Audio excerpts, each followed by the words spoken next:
As the school year nears its end, a number of highly selective public high schools around the country are struggling to deal with a longer-term problem: how to enroll more students of color. Special correspondent Spencer Michels looks at one such school in this report produced in association with Education Week. It's part of our weekly series, Making the Grade.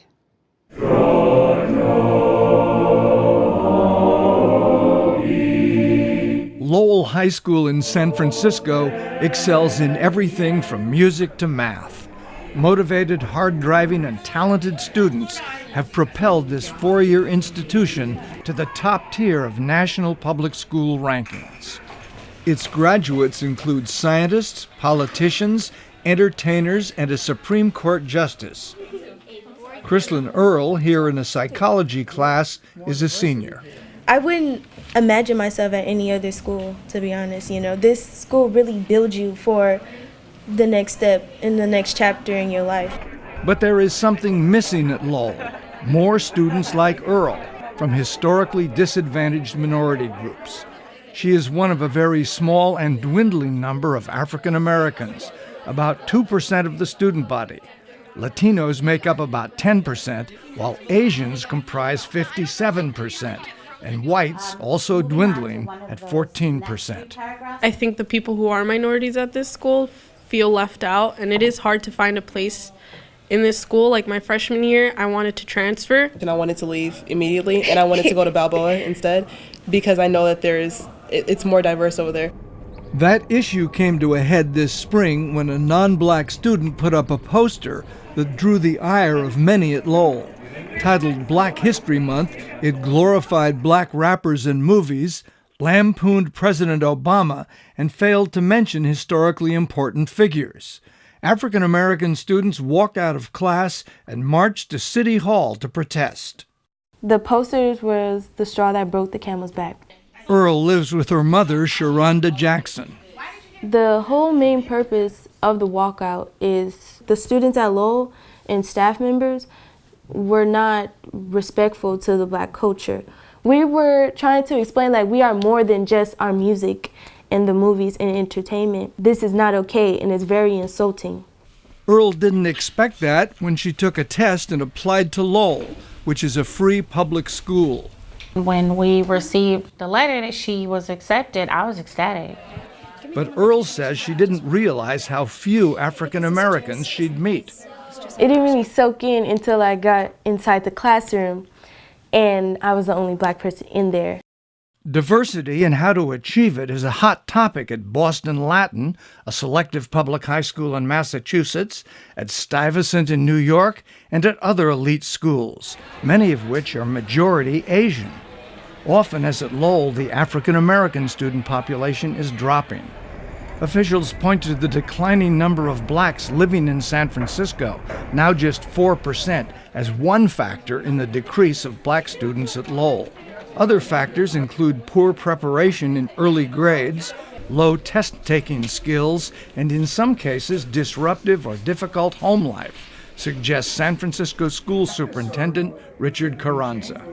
Some families are homeless, some families are living in poverty, some students are in foster care. How do we rally to create a mosaic of supports for students that have been historically disadvantaged, to give them the equity boost they need to meet the bar that we've set for them to get into different kinds of schools? The low numbers of blacks and Latinos at Lowell, for whatever reason, discourages other students of color from even applying. Lowell is certainly interesting because of the diversity problems that it and several other elite high schools around the country are facing. But for me, it's personal. My wife, my grandfather, and my father all went to Lowell, and I have a son who is teaching here now. Just for the record, I went to a high school across town. You doing all right? Family, how's your grades? But when Principal Andrew Ishibashi, who has worked in and attended inner-city schools, first became principal here, he was shocked. I found that diversity was the weakest area of Lowell. It's something that I've worried about for the past 9 years. A lot of my work is around diversity in education. Misha Mosley, a part-time stand-up comedian and teacher who founded the Black Teacher Project in the Bay Area, we at the Black Teacher Project believe that every child deserves a black teacher. Says it's not a surprise that elite schools lack diversity. By nature, they're exclusive. So how do you have diversity inside of a system or an organization or a school that's designed to shut people out? You know, we say we want diversity in this country. We're asking things of schools that we're unwilling to do of ourselves. Her answer?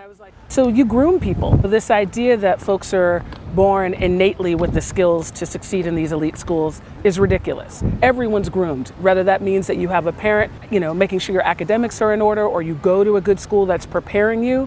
Folks don't come out of the womb ready to succeed in an elite school. But bringing more people of color into Lowell is not simple, says Superintendent Carranza. Well, we knew that. We'd already figured it out, and so would have Stuyvesant and Boston Latin. If you see students of color in your school, are they made to feel like they're welcome? Or do students of color feel like, well, they're just a quota? Lowell's principal has tried to dispel that feeling and boost academic performance by meeting occasionally at lunchtime with black freshmen and sophomores and a special consultant to go over grades and problems. How did you guys do this spring? First semester, I was really great at Algebra 2. Even though I was doubling up, you would think that I would fall behind, but I didn't. So, have you come down for tutoring? I mean, I've seen you guys down here, but... Yeah. I come down here, study, get a few tutors. My Spanish grade was really bad. It was a F, and now it's to a B because I worked really hard to get it there. Addressing the issues of diversity frankly is a major goal of an elective class in critical thinking and social change. A lot of people don't want to go to a school full of a lot of Asians and then just so it discourages people from going to Lowell. I just feel we're usually too busy studying and getting a good GPA instead. As a result, we don't really have time to think about how what we do impact minorities and all that stuff. Malia Cohn, a member of San Francisco's Board of Supervisors and a graduate of Lowell in 1996, wants the district to allocate more money to address enrollment at her alma mater. When it comes to actually hiring a person specifically charged with the duty of targeting and increasing enrollment, that's what we're not seeing. Who's going to pay for that? Do I hire another English teacher or math teacher, or do I hire another specialized person to do something?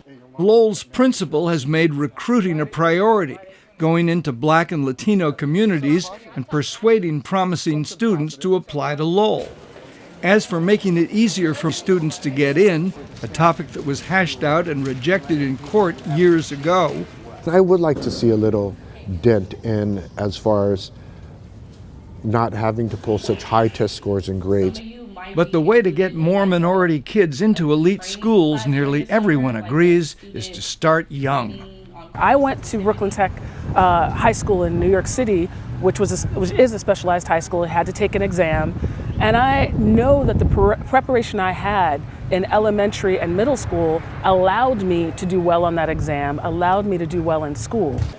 Lowell and the nation's other elite public high schools have acknowledged they have a long way to go to achieve the diversity they say they value. For the PBS NewsHour and Education Week, I'm Spencer Michels in San Francisco.